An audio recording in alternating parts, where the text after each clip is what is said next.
마지막 장이기도 하죠. 책의 마지막 페이지는 책 한 권의 무게를 지닌다고 했습니다.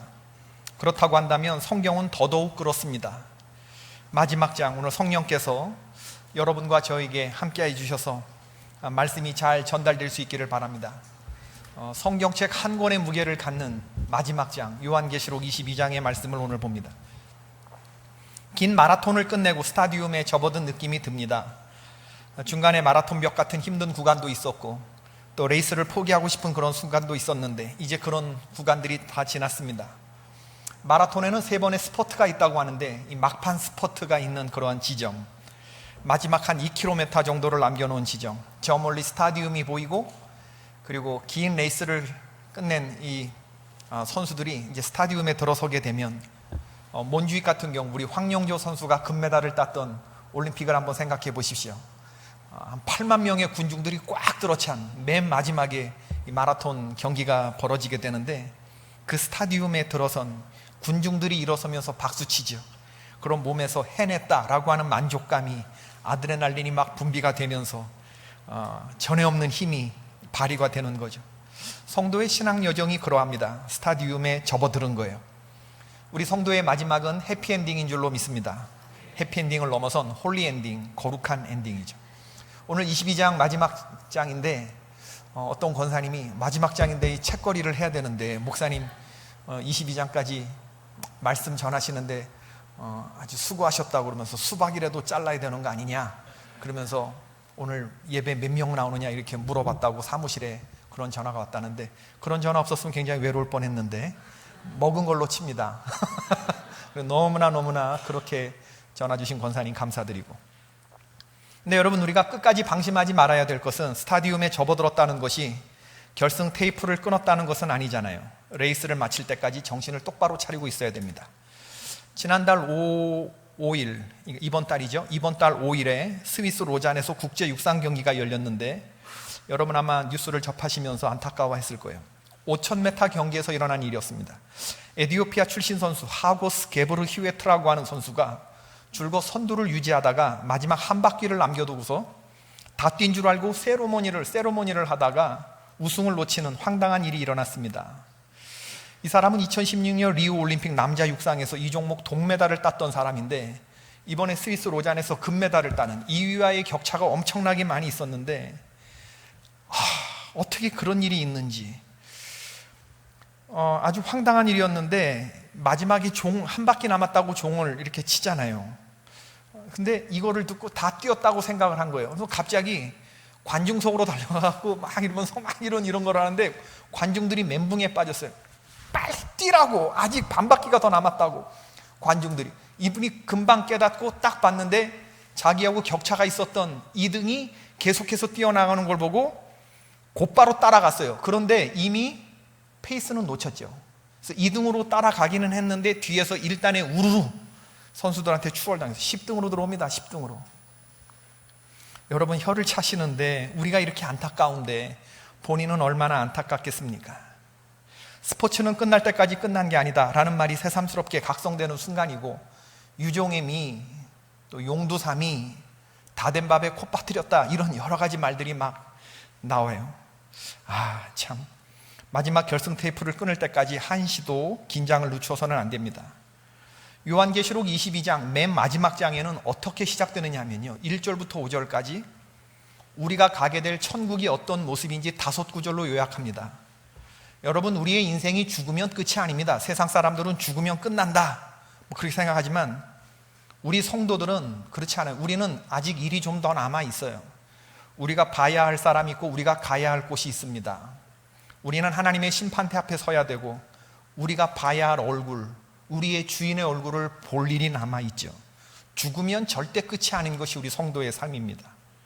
우리가 가는 곳이 있는데 최종적으로 가야 하는 새하늘과 새 땅은 어떤 곳이냐, 1절부터 5절까지가 요약판인데, 천국은 수정같이 흐르는 생명수 강물, 수정강이 흐르고 강 좌우에 12나무가 있는데 12나무들마다 실과가 풍성히 맺히는데 달마다 열매가 맺힌다고 했습니다. 포도나무에 붙여진 가지마다 열매를 맺게 될 것이라고 하는 요한복음의 말씀이 그대로 응한 그런 성도의 가장 아름다운 예죠. 수정강가에 심겨진 12나무에 매달 새로운 풍성한 열매가 맺혀지는 나무들, 그 나라의 중심에는 하나님과 어린 양 보좌가 있다고 했습니다. 천국은 하나님이 계시는 나라입니다. 하나님이 계시기 때문에 그 나라가 좋은 것입니다. 하나님이 그 백성의 눈에서 눈물을 닦아주시죠. 그 나라는 사망이 없고 애통하는 것이 없고 곡하는 것이 없고 아픈 것이 없고 그리고 저주가 없는 그러한 나라죠. 그 나라는 등불과 햇빛이 필요치 않은 나라입니다. 하나님이 그들에게 친히 빛이 되어 주시는 나라, 그리고 하나님과 더불어서 구원받은 백성들이 세세토록 왕노릇하는 나라. 그러니까 천국에 대한 묘사를 요한계시록 맨 마지막 장 22장에 보면 천국에는 우리의 욕망이 투사된 그 어떠한 것도 없어요. 그러니까 인간의 욕망을 투사하는 파라다이스라든지 무릉도원이라든지 그런 개념 아닙니다. 천국이 좋은 것은 빛의 나라이고 풍성한 수정강이 흐른 나라에 주인이 있고 그리고 성도가 있어요. 보좌 중심에 하나님이 계시고 그리고 성도들이 있죠. 세세토록 왕노릇할 성도들, 바로 그 나라가 하나님의 나라입니다. 생각해보면 천국에는 생명의 기본인 두 가지 필수품, 물과 양식이 충만하다는 것을 보여주죠.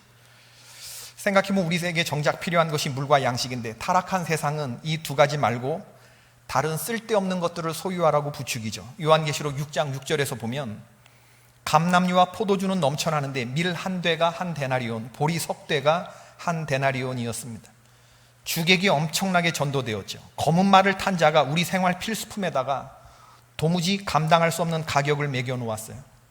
세상에 삐뚤어진 사람들의 욕망이 사람에게 정작 필요한 것들에 대해서는 이건 고갈되어 가는데 필요 없는 것들은 기름과 포도주와 같은 사치품이 차고 넘치게 하는, 악이 우리 가운데 행하는 일이 바로 이런 것입니다.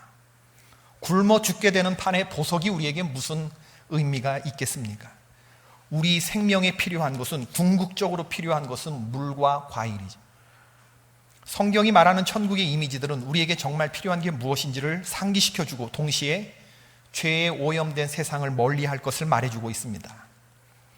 그리고 7절의 말씀, 보라 내가 속히 오리니 이 두루마리의 예언의 말씀을 지키는 자는 복이 있으리라 하더라. 속히 온다라고 하는 이 속히라고 의미는 soon, 곧 이런 시간적인 의미가 아니고 suddenly의 의미입니다. 갑자기 온다 하는 의미입니다. 갑자기 온다, 속히 온다는 게 빨리 온다 그런 개념이 아니고 갑자기 온다 그런 개념이죠. 두루마리의 예언의 말씀을 지키는 자가 복이 있다고 했는데 예언의 말씀을 읽고 듣고 지키는 자가 복이 있다 이렇게 말을 해야 되는데 읽고 듣고는 빠져 있어요. 읽고 듣고가 왜 빠져 있는가? 지금까지 22장까지 오면서 읽고 듣고는 이미 충분히 다 했다 그 얘기입니다. 이제 남은 건 뭐가 남았어요? 지키는 일만 남았다 그 얘기죠. 복 있는 사람은 성경의 말씀을 읽고 듣는 자가 아니고 그 가운데 기록된 대로 지켜 행하는 자인 줄로 믿습니다. 말씀을 안다는 게 무슨 소용이 있어요? 말씀대로 사느냐의 여부가 중요하지.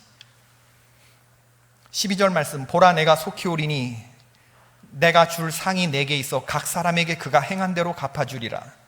그가 행한 대로 갚아주리라. 이것처럼 공정하고 정당한 평가의 기준이 또 어디 있습니까? 세상은 억울한 것으로, 억울한 일을 당한 사람들로 넘쳐나요. 온갖 특혜, 힘있고 빽있다고 하는 사람들 때문에 정당한 평가를 받지 못하는 사람들이 눈물 흘리는 세상이죠. 그러나 천국에는 그런 것 없습니다. 그런 것 안 통합니다. 모든 사람들이 공정한 심판자 앞에 서게 됩니다. 우리가 앞에서 백보좌, 흰 보좌 심판을 통해서 보았듯이 어린 양 예수님이 손에 책 몇 권 들고 있어요. 몇 권 들고 있어요? 2권 들고 있어요. 하나는 생명책이고 또 하나는 우리가 행한 대로 기록된, 우리의 행위가 기록된 책을 들고 있어요. 주님이 그걸 다 보면서 아무도 아니라 못할 정도로 우리의 하루하루의 삶이 어땠는지를 적어 놓으신 그 책을 가지고 주님이 우리를 공정하게 행위대로 심판한다는 거죠. 거룩한 삶을 살았는지 아니면 바벨론 음녀의 삶을 살았는지, 음녀가 들어왔는지 거룩한 신부가 들어왔는지 그 책을 펴놓고 주님이 심판하신다고 하는 거죠. 내가 줄 상이 있다고 하는 말은 상이라고 하는 의미가 있고 또 하나 심판의 의미가 있는 거예요. 악한 자들에게 주는 심판도 함께 가리키는 말이죠. 여러분, 그런 의미에서 우리는 예수 그리스도의 피값으로 값없이 구원을 얻었지만, 구원받은 백성들이 되었지만 아직 구원에 이른 것은 아닙니다. 이것을 신학적으로 표현하면 이미와 아직 사이의 긴장이다 이렇게 말합니다. already와 not yet. 구원의 현재적 성취와 미래적 실현 사이의 긴장. 예수 그리스도의 피로 구원받은 백성이 되었지만 그 나라 갈 때까지 우리에게 주어진 구원을 힘써서 이루어가는 성화의 삶을 살아야 하는 책임이 우리에게 주어져 있는 거죠.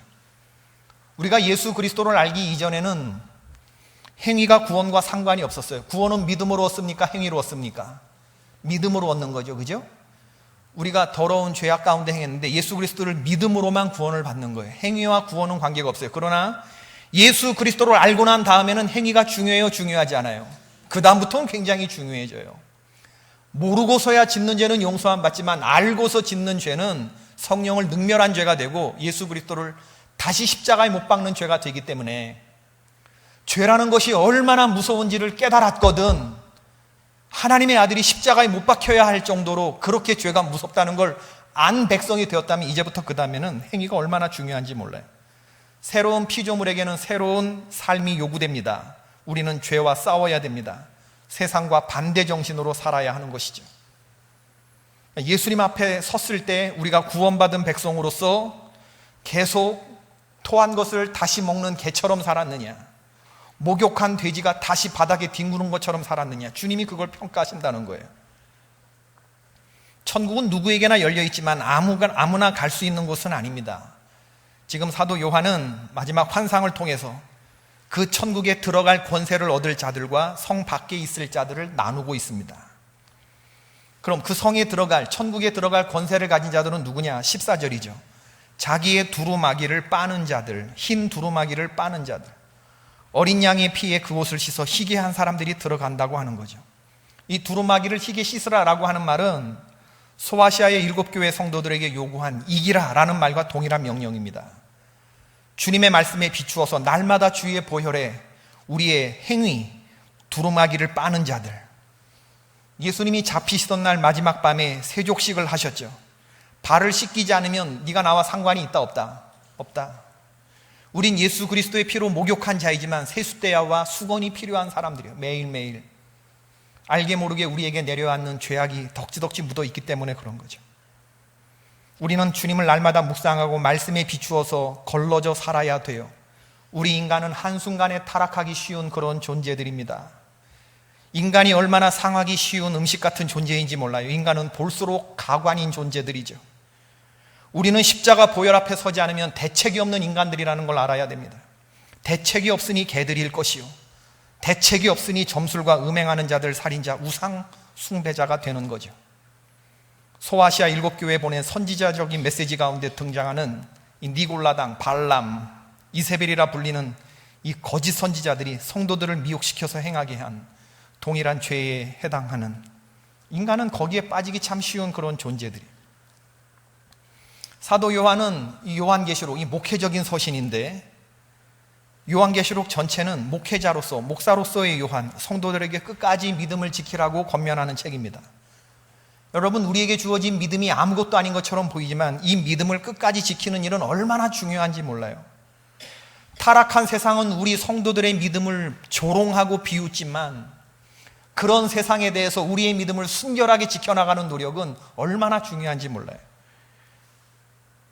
교회 안에 이런 신앙을 타협하는 이단들, 거짓을 행하는 자들, 말을 지어내는 자들, 그런 사람들에 대해서 지금 요한은 엄중한 경고를 날리고 있는 거죠.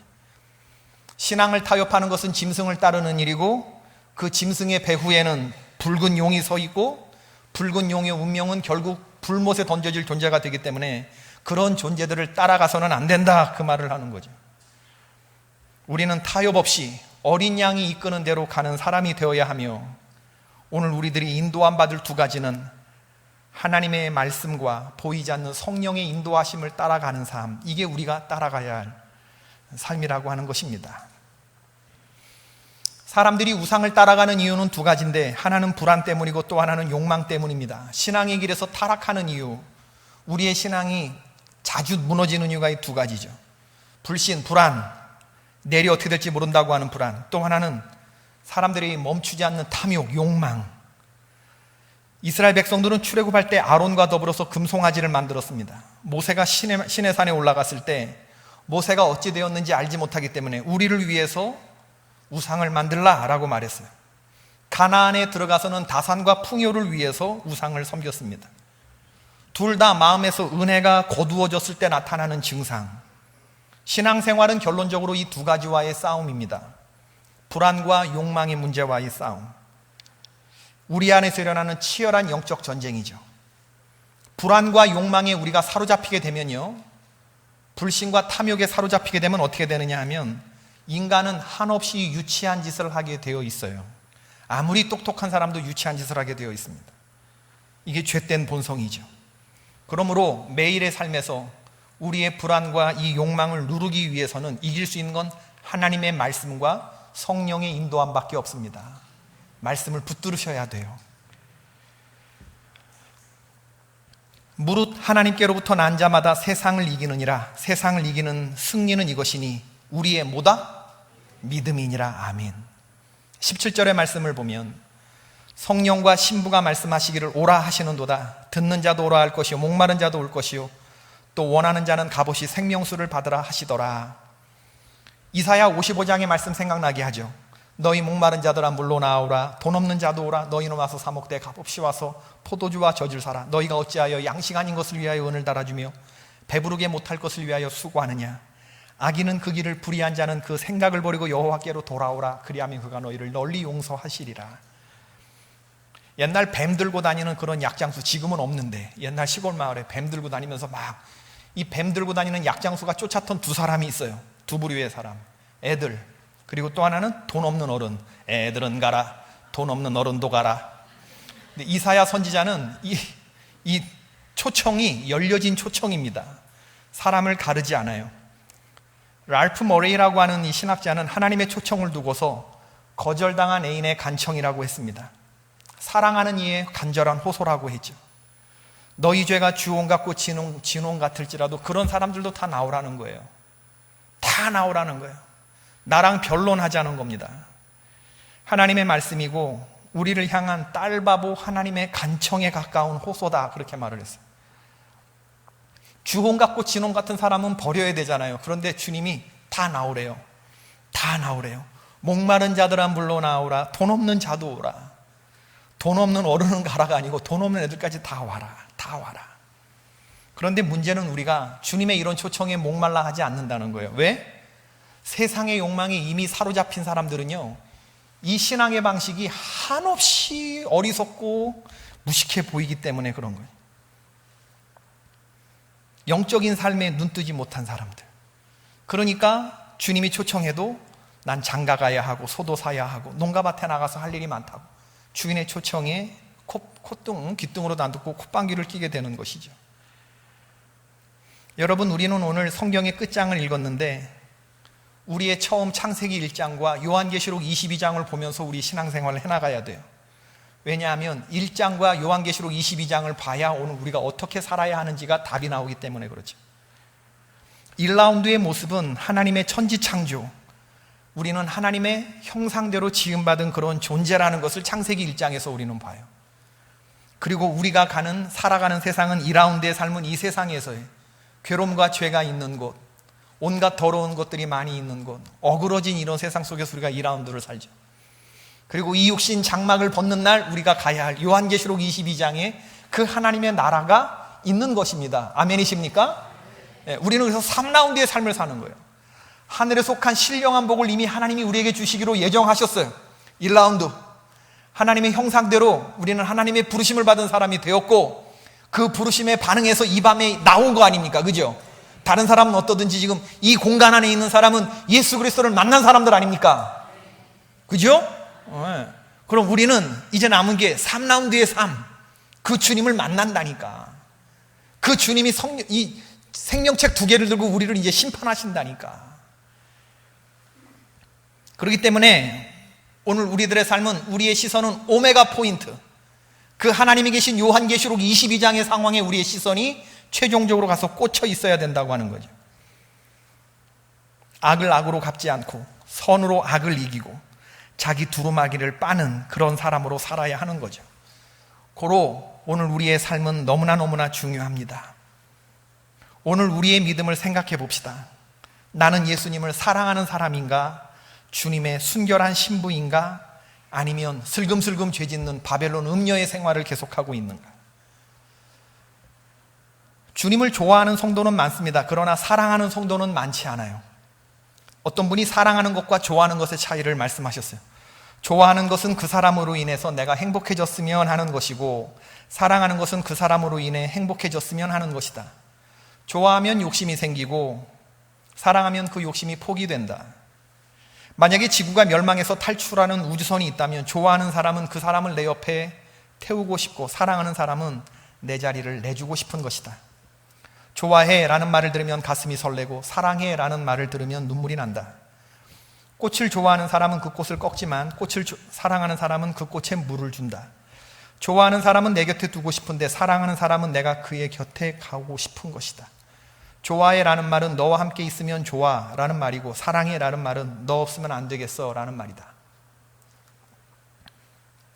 공감하시면 이해해보세요.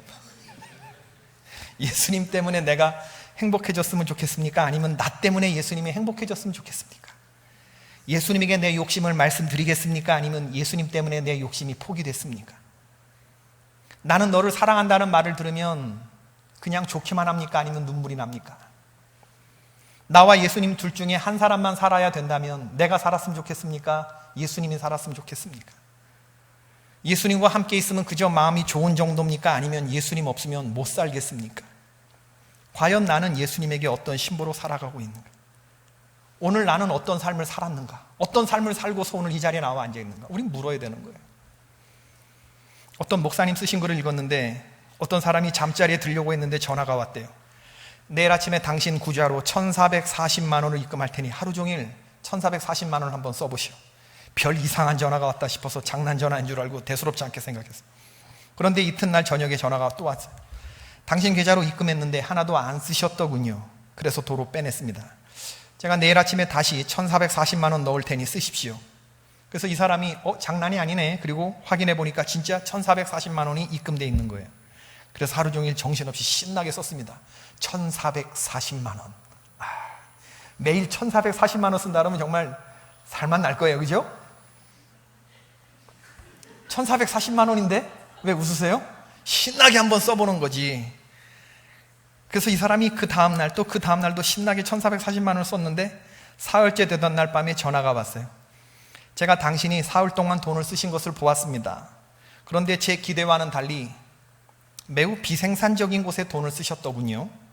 그래서 이번 사흘로 끝내겠습니다. 이 말을 듣는데 굉장히 섭섭하더라는 거예요. 1,440만 원 사흘 열심히 쓸 땐 좋았는데. 터무니없는 말로 들리겠지만 우리에게는 매일 하루도 빠짐없이 1,440만 원이 아니라 1,440분이 주어져 있다. 시간이 돈이라는 말이 있지 않은가? 시테크, 초테크라는 말을 쓰는데 우리가 시간을 돈처럼 사용하는가?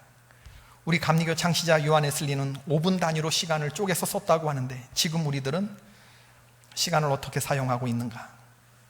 베드로전서 4장 1절의 말씀, 그리스도께서 이미 육체의 고난을 받으셨으니 너희도 같은 마음으로 갑옷을 입으라. 이는 육체의 고난을 받은 자는 죄를 그쳤음이니 그 후로는 다시 사람의 정욕을 따르지 않고 하나님의 뜻을 따라 육체의 남은 때를 살게 하려 함이라.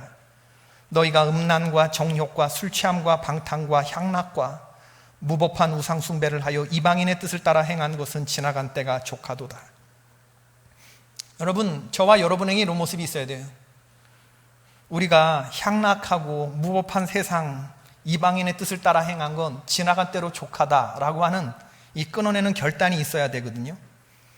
이제 남은 인생은, 내 육체의 남은 때는 사람의 정욕을 따르지 않고 하나님의 뜻을 따라서 내가 거룩하게 정말 주어진 1,440분을 온전히 내 주인을 위해서 쓰리라, 이런 결단이 서야 그때부터 진정한 크리스찬이 되는 것입니다.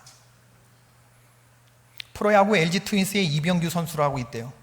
저는 야구를 잘 모르지만 뉴스에 나온 걸 봤어요. 한 구단에서 LG 트윈스 20년 이상 뛴 의리의 사나이, 영원한 캡틴, 적토마, 이런 별명이 붙은 선수라는데, 신인 때 신인상, 황금 글러브상, 타격왕, 야구 선수로서 받을 수 있는 상이란 상은 다 받은 선수랍니다. 역대 최소 경기만으로 2,000안타 달성, 그것도 한 구단에서 세운 기록이라 의미가 더욱 깊다고 하네요. 한 경기에서 11타점을 올린 적도 있대요. 11타점, 점수를 내는 게 타자로서. 근데 11타점까지 세웠대. 그러니까 11대 빵 이상으로 이기는 것에 1등 공신이었다, 그 얘기를 하는 거죠. 엄청나게 야구를 잘하는 사람이다, 그 얘기를 하는 겁니다. 이분이 40이 넘으면 야구로서는 환갑이 넘긴 나이라는데 그 나이에 지명타자상을 또 받았다고 그래요. 자기관리에 굉장히 엄격했다는 얘기죠. 근데 제가 눈길이 가는 대목이 뭐냐면 이분 하시는 말씀이 공이 여러분 150km, 160km 속도로 날아온단 말이에요. 투수가 던지는 공이. 우리 자동차 운전 몇 킬로로 하죠? 80km로 해요. 그 2배의 속도가 공이 날아와요. 그 날아오는 공이 어떤 공이 오느냐를 그 순식간에 0몇 초간에 그걸 확인하고 그걸 쳐야 되는데 시력이 좋아야 되겠어요? 나빠야 되겠어요? 그러니까 시력이 좋아야 되냐. 40 넘으면 눈이 가물가물해지고 이분이 하시는 말씀이 그 공을 판단하는 시력을 유지하기 위해서 스마트폰을 보지 않았대요. 그리고 TV를 쳐다보지 않았대요. 그걸 보면서 우린 매일 휴대전화 TV 옆에 끼고 사는데 왜 여기에 있는 컨텐츠는 내가 좋아하는 걸 무제한 제공하거든요. 어떻게 이걸 안 보고 살 수가 있지? 이 기계 쳐다보고 있으면 1시간도 2시간도 훌쩍훌쩍 지나가는데 요즘 지하철 타보면 전부 다 이걸 하고 저 의식적으로 그거 안 하려고 그러는데 이것 때문에 지하철역 놓치는 사람들이 부쩍 늘었대요. 이거 쳐다보다가 내려야 할 역을 내려버려. 왜? 여기에는 내가 좋아하는 욕망의 컨텐츠를 내가 다 찾아서 볼 수 있기 때문에 1시간 2시간이 뭐야? 하루 종일이라도 보겠다. 눈 다 막아요. 그런데 이기기를 다투는 이런 모습은 없는 거지. 이거 쳐다보다 보니까 내가 보고 싶은 걸 봐서 되겠습니까? 하나님이 보라고 하는 걸 볼 수 있어야 되지. 깨닫게 하셨으면 실천하면서 살기를 바라요. 높은뜻 연합선교회 김동호 목사님이 최근 폐암에 걸리셔서 수술을 받으셨는데 이분이 지난달 6월 22일에 암에 걸린 환자들 200가정을 초청해서 치유 집회를 가지셨어요. 헤리티지 그 송정희 사모님 찬양 사역자 불러서 찬양도 하고 말씀을 전하셨는데 말씀의 제목이 죽음의 두려움을 이기고 믿음의 가오를 세우자 이렇게 제목이 그랬어요. 죽음의 두려움을 이기고 믿음의 뭐를 세우자고요? 가오가 뭐예요? 폼, 가오. 저한테 많은 거 가오. 친구 장례식에 갔는데 친구가 그래요. 너가 이렇게 들어오는데 가오 이렇게 써 있더래요. 그래서 제가 교만하구나. 야 이거 회개해야 되겠다 그런 생각을 했는데 죽음의 두려움을 이기고 믿음의 가오를 세우자 이 제목의 설교를 하셨는데 영화 베테랑에서 나온 대사를 패러디하셨다고 했어요. 우리가 돈이 없지 가오가 없냐? 이제 그런 대사가 나왔다는데 본문은 로마서 1장 17절을 택하셨죠. 복음에는 하나님의 의가 나타나서 믿음으로 믿음에 이르게 하나니 기록된 바 오직 의인은 믿음으로 말미암아 살리라 함과 같으니라. 목사님이 암에 걸려 보니까 너무 힘들더라는 거죠. 암 수술은 생각보다 어렵지 않았는데 항암 치료가 생각보다 어려웠다는 거예요. 너무 힘들더래요. 살이 쪽 빠지셨어요.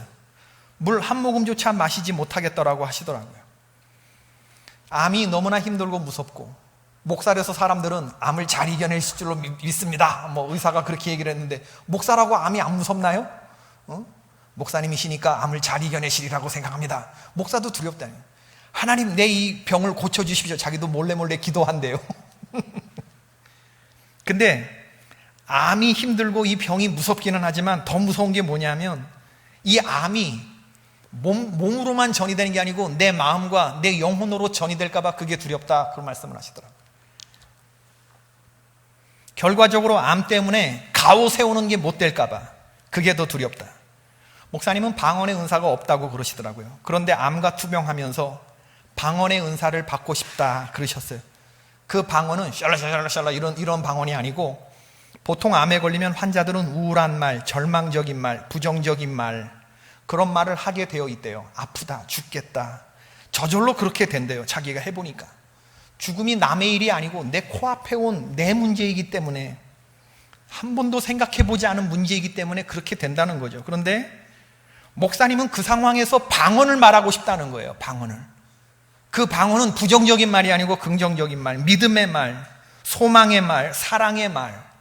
죽겠다가 아니고 내가 이러면 안 되지. 예수가 나의 주인인데 내가 일어나야지. 이런 말을 하고 싶다는 거예요. 암환우들이 얼마나 가족들 못 살게 하고 힘들게 하고 자기 몸이 죽겠으니까 그건 인식 못하고 긴 병에 효자 없다고 정말 잘하면서도 이 암 이렇게 오래 간병하는 사람들 보면요 마지막엔 그 가족들이 너무 지쳐서 하나님 이제 좀 제발 불러갔으면 좋겠어요. 그런 생각이 막 부뚝부뚝 든대. 너무 자기를 힘들게 하니까, 암 환자들이.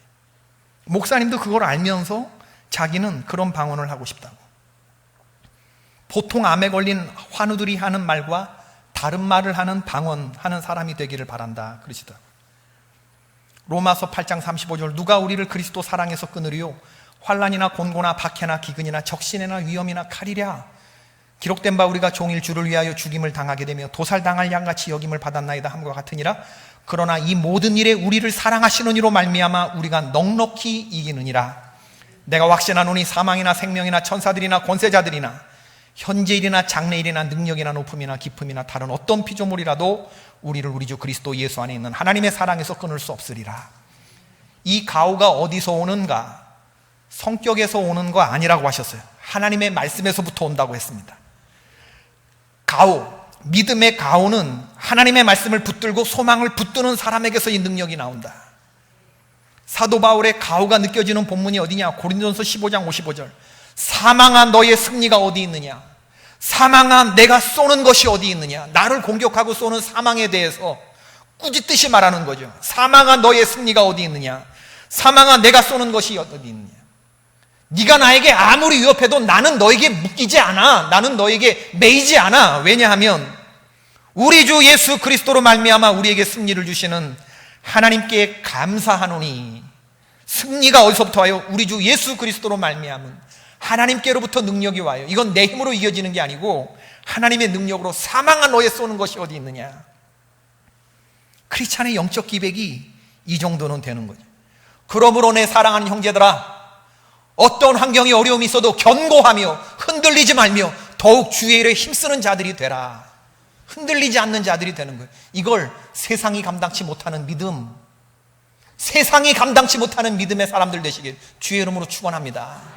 사단 마귀가 막 끌고 다니면서 여러분 막 조롱하고 놀다가 이리 치면 이리 넘어지고 저리 치면 저리 넘어지다가 오늘은 여기까지 내일 또 놀자 그러면 질질 끌려가는 이런 신앙생활을 하실래요? 아니면 사망아 너의 쏘는 것이 어디 있느냐? 기가 막힌 일을 당하여도 쌓이지 아니하고 답답한 일을 당하여도 거꾸러지지 아니하고 이런 믿음을 가지면서, 이런 가호는 어디서 나오느냐? 하나님의 말씀을 붙든 자에게서 나온다는 거예요. 그렇기 때문에 우리는 하나님의 말씀을 붙잡아야 되는 거죠. 두려움과 불안, 낙심, 하나님과 싸워주셔야 이기는 거죠. 목사님 말씀에 암은 내가 싸우는 게 아니고 의사와 병원이 싸워주는 것이다. 그들이 나를 잘 아니까, 내 몸의 데이터를 잘 알고 있으니까. 나의 생명은 누가 싸워주느냐? 하나님이 싸워주신다. 고로 나는 하나님께 매달리고 주님의 말씀을 늘 기억하면서 말씀 붙들고 일어나는 삶을 매일매일 사는 것이다. 할렐루야. 창세기 2장 7절에서 하나님이 사람을 지으시고 그 코에 뭐를 불어넣으셨어요? 생기. 오늘 나는 죽을 것 같은 하루를 살지만 주님이 나의 코에 생기를 불어넣어 주셔서 그가 리빙 띵, 살아있는 존재가 되었다. 살게 하는 능력을 주님이 오늘 나에게 주신다. 나는 하나님의 생기로 오늘 산다. 이렇게 고백하면서 난 일어난다. 얼마나 멋진 노래입니까? 얼마나 멋진 고백입니까? 요한계시록 22장을 마무리 지면서 가장 멋진 고백은 뭐냐면 마라나타예요. 마라나타. 아멘 주 예수여 오시옵소서. 아람어로 표현된 이 멋진 고백이 성경을 마무리하는 신부들의 고백이 되어야 되는데, 성경에는 뜻이 풀어지지 않은 아람어로 표현된, 직접적으로 표현한 대목이 몇 군데 있죠. 달리다쿰, 에바다, 마라나타 하는 말들입니다. 왜 성경은 소녀야 일어나라 예수님의 말을 이렇게 번역하지 않았을까? 왜 열려라 이렇게 번역하지 않았을까? 왜 달리다쿰, 왜 에바다 이렇게 말을 했을까? 이런 말들은 음을 고치면 안 되기 때문에 그렇습니다. 예수님의 하신 말씀의 원형과 가장 가까운 말이기 때문에 그래요. 달리다쿰, 그때 예수님이 그 소녀의 그 소녀를 잡아 일으키시면서 하시는 예수님의 그 능력이 느껴지는 단어, 이건 소녀여 일어나라 이렇게 하면 느낌이 안 살아요. 달리다쿰, 예수님이 그때 그 자리에 사셨던 그 말씀 그대로. 눈 멀고 귀 멀고 어눌한 사람의 귀를 주님께서 만지시면서 에바다 하실 때 열려라, 이게 환경이 열린다 그런 뜻이 아닙니다. 하나님의 말씀이 도저히 들어가지 않는 그 답답한 영혼을 대해서 열려라, 그래서 하나님의 말씀이 들어가야 한다. 그 주님의 마음 그대로. 이런 말씀들 가운데 마라나타는 예수님이 하신 말씀이 아니고 누가 한 말이에요? 성도가 한 말이에요. 성도가 한 말. 마라나타, 마라나타 할 때 신랑을 기다리는 사도 요한과 초대교회 성도들이 하는 그 느낌 그대로가 다 느껴지잖아요. 믿음과 소망과 사랑과 인내와 순결과 헌신, 이 모든 것들이 다 들어있는 성도의 사랑 고백이 뭐냐? 그게 마라나타라고 하는 거예요. 성도들이 1000년이 2번 지나는 동안 주님을 사랑했던 성도들이 불렀던 영원한 사랑 노래 마라나타. 전 세계적으로 요한이라고 하는 이름이 많아요. 우리나라 이름으로는 요한, 미국 이름으로는 존, 미국 여자 이름으로는 제인, 다 이게 다 베드로라고 하는 이름의 피터보다 60배나 더 많은 이름이 존이라고 합니다. 프랑스어로는 장, 러시아어로는 이반, 에스파니어로는 후안, 독일어로는 얀 혹은 요한네스, 덴마크 노르웨이어로는 한스. 지금도 전 세계적으로 이 요한이라고 하는 이름이 많이 지어지고 있는데, 예수님이 가장 많이 사랑하신 제자, 예수님을 가장 많이 사랑한 사랑의 사도, 그 사람 이름이 존이죠. 요한이죠. 여러분, 우리의 처음과 끝이 되시는 하나님, 알파와 오메가가 되시는 하나님, 우리는 그 중간을 살아가는 주님의 거룩한 신부라는 것을 잊지 마십시오. 우리가 주님을 아느냐는 중요하지 않아요. 정말 중요하지 않아요. 주여 우리가 주님의 이름으로 선지자 노릇하고 귀주자, 정말 중요하지 않아요. 진짜 중요한 건 뭐냐면 주님이 우리의 이름을 알아주는 게 중요합니다. 주님이 우리의 이름을 아느냐가 중요해요. 그러면 주님이 우리의 이름을 기록해 주려면 어떻게 해야 돼? 그 삶은 명쾌해요. 성경에 나와 있는 그대로입니다. 짐승을 따라갈 것인가 아니면 어린 양이 이끄는 대로 따라갈 것인가, 여기서 결판 나는 겁니다. 여러분, 우리의 마음속에 불안과 허영을 가지고 살아가냐 아니면 예수 그리스도의 복음을 따라가는 삶을 사느냐, 여기에 따라서 갈려지는 거거든요. 어린 양 따라가시는, 어디로 인도하시든지, 그가 장밋길을 걷게 하시든지 그가 가시밭길을 걷게 하시든지 인도하시는 대로 따라가는 저와 여러분이 되십시다. 좋은 길로 일단 해하다가 나쁜 길로 따라갈 땐, 인도하실 때는 주여 이번만은 제 뜻대로, 이러는 삶 살지 말고 어디든 어린 양이 인도하는 대로 가는, 신랑이 인도한 대로 따라가는 그러한 성도들 될 수 있기를 주님의 이름으로 축원을 드려요. 믿음을 지키고 우리의 몸과 영혼을 지키는 길에서 낙오하지 않기를 바라고, 우린 낙오하지 않을 수 있어요. 왜냐하면 알파와 오메가 그 중간에 뭐가 있느냐 하면 예수 그리스도의 십자가가 있기 때문에 그렇습니다. 성삼위 하나님의 우리를 넘어지지 않게 붙들어 주시는 엄청난 존재가 임마누엘로 동행하기 때문에 우리는 넘어지지 않을 수 있어요. 우리의 능력으로 아니고 주님의 능력으로 우리가 이 삶을 이겨낼 수 있는 것이거든요. 처음과 끝 그 중간을 살아가는 예수 그리스도의 십자가 부활의 복음을 붙잡고 주와 함께 살고 주와 함께 부활하기로 결단하는 성도에게 엄청난 능력이 다운로드된다는 거, 그거를 기억하시기를 바라고, 견고하며 흔들리지 말고 사탄 마귀가 도처에 심어놓은 그 쥐레를 밟고 공중 분해되는 일이 없도록 더욱 주의 일에 힘쓰는 그런 주의 백성들이 되기를 주님의 이름으로 축원을 드립니다. 하나님께 모든 영광을 올려드립니다. 할렐루야.